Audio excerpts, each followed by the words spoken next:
in some churches, and the fact that you are taught how to commit these fraudulent miracles. What should people be aware of? And maybe you can even start by telling us how some of them are done. Okay. When we talk about a staged miracle, we talk about what is organized. Number one, when a pastor says that tomorrow there will be a miracle, you know, when you talk about a miracle, it's something that should shock even the pastor. But if the pastor is aware of what is going to happen, it's no longer a miracle, it's staged and arranged. So in most of the time, they organize people on the wheelchair, they give them money, they come sit on the wheelchair. So before that day, the pastor will talk about the kind of miracle that will be happening on that night. So they know particular, we've got people that will be seated on the wheelchair.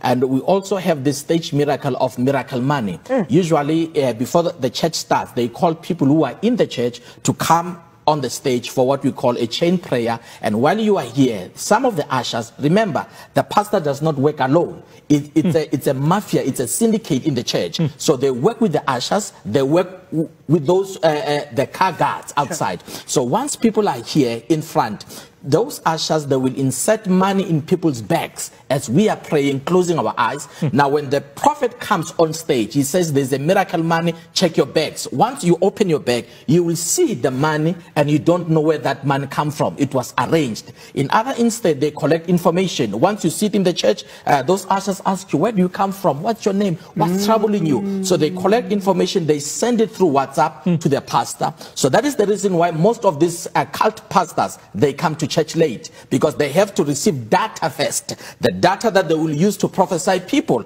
Once they have gained, let's say 20 people with information, what is troubling you, they come on stage, they've rehearsed your name, and when they call your name, especially our brothers from outside the country, they speak as if they don't know how to pronounce your name, so you think it's authentic while it was organized. So this is like a play, it's like a stage play. Yes. Okay, so what was the turning point in your life? What made you go, I'm done?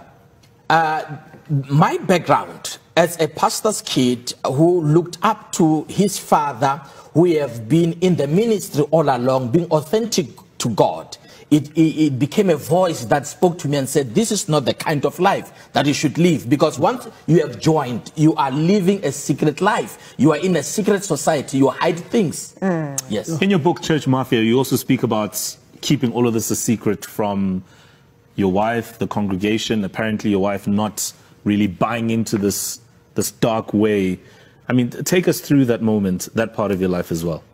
I lived a secret life for some time because of even my trip to Nigeria. I had to lie. And even the room where I had to put all these spirits, I told my wife not to enter there.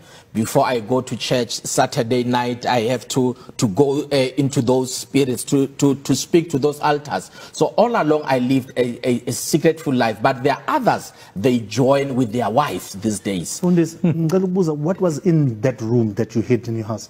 It was more of the calabash, the traditional pots, and the other one, it was bottles that had some particular oils, the oils that we used in the church.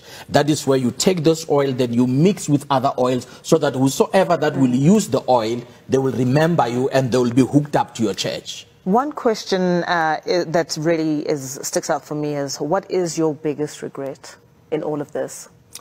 My biggest regret is how I deceived people. How, you know, if you do something knowing it is not okay by itself, it's deception. How I lied to the body of Christ, how I lied to South Africans.